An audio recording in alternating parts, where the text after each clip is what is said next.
കണ്ണൂരിൽ പറമ്പ് കിളയ്ക്കുമ്പോൾ ലഭിച്ച മൂർഖൻ പാമ്പിന്റെ മുട്ടകൾ വിരിയിച്ചെടുത്ത സർപ്പ ആപ്പ് വോളണ്ടിയറും മാർക്ക് പ്രവർത്തകനുമായ ബിജിലേഷ് കോടിയേരി.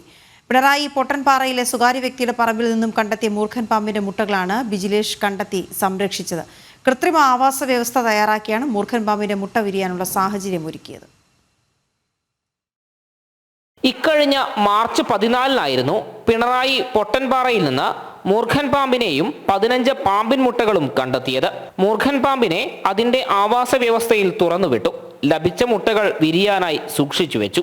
ഇതിൽ 15-ൽ 10 മുട്ടകളും വിരിഞ്ഞു. നല്ല ആരോഗ്യവും ശൗര്യവുമുള്ള മൂർഖൻ കുഞ്ഞുങ്ങൾ. 2 മാസത്തോളം എടുത്താണ് വന്യജീവി സംരക്ഷണ സംഘടനയായ മാർക്കിന്റെ പ്രവർത്തകൻ ബിജിലേഷ് കോടിയേരി മുട്ടകൾ വിരിയിച്ചെടുത്തത്. ഇതിനായി കൃത്രിമ ആവാസ വ്യവസ്ഥയും ഒരുക്കി നൽകി.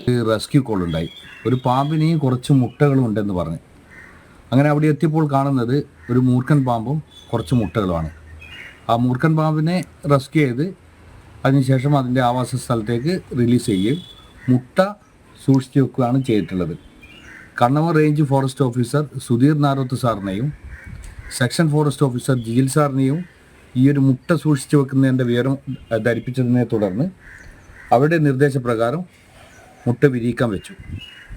2 മാസത്തോളം സമയമെടുത്തതിന് ശേഷം മുട്ട വിരിയുകയാണ് ഉണ്ടായത്. പാമ്പിൻ കുഞ്ഞുങ്ങളെ പിന്നീട് വനം വകുപ്പിന് കൈമാറും. തുടർന്ന് ഇവയെ കാട്ടിലേക്ക് തുറന്നുവിടും. നേരത്തെയും പരിക്കേറ്റും മരണത്തിന്റെ വക്കോളവും എത്തിയ നിരവധി വന്യജീവികളെ ബിജിലേഷ് സംരക്ഷിക്കുകയും ആരോഗ്യം വീണ്ടെടുത്ത ശേഷം അവയെ ആവാസ വ്യവസ്ഥയിലേക്ക് തുറന്നുവിടുകയും ചെയ്തിട്ടുണ്ട്. ജനം, കണ്ണൂർ.